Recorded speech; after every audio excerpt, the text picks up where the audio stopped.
Ok, nous avons vu donc le Firestore Database. Nous allons donc pouvoir voir maintenant le Real-Time Database. Donc je retourne sur Firestore et je vais donc ici me créer le Real-Time Database qui se trouve juste ici. Donc je clique dessus. Et donc la différence qu'il y a avec Firestore Database, c'est que ici, ça va être une base de données à temps réel au niveau de la synchronisation. Donc on va créer une base de données. On clique dessus. Il va nous demander de choisir donc la localisation. Donc vous choisissez la localisation que vous voulez.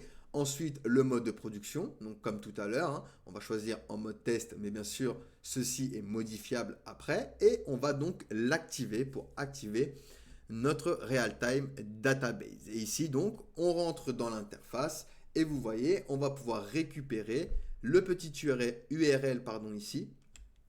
Donc ici, je vais venir copier l'URL.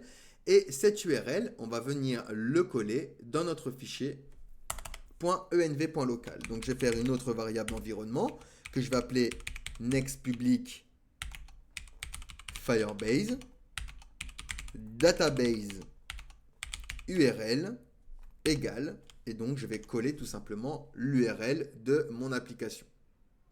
Ensuite, je vais me retrouver dans le fichier DB, donc de la configuration. Et ici donc, on va rajouter une ligne. Hop. Et ici, on va l'appeler du coup database URL. Et on accédera donc à la variable d'environnement database URL. Ensuite, pour accéder donc à cette database, on va devoir donc import get database. Donc ça vient de from Firebase / database. Donc comme pour Firestore et le storage, on vient donc importer la méthode getDatabase et on va pouvoir exporter donc une variable que l'on va appeler database pour accéder donc à la database avec la fameuse fonction getDatabase qui va récupérer app en paramètres comme pour les autres.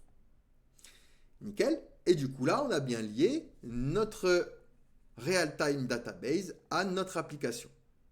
Donc nous, ce qu'on va faire, on va se retrouver sur la page real-time database. Comme ça, on aura une page pour chaque fonctionnalité de Firebase. Donc là, on a vu le CRUD avec Firestore Database. Là, on va voir le CRUD avec Real-Time Database à travers une simple to-do list.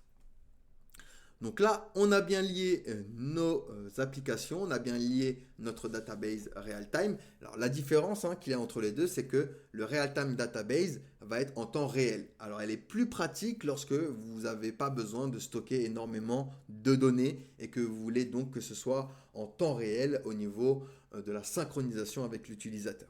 Alors que Firestore, lui, ça va agir comme une database, on va dire classique.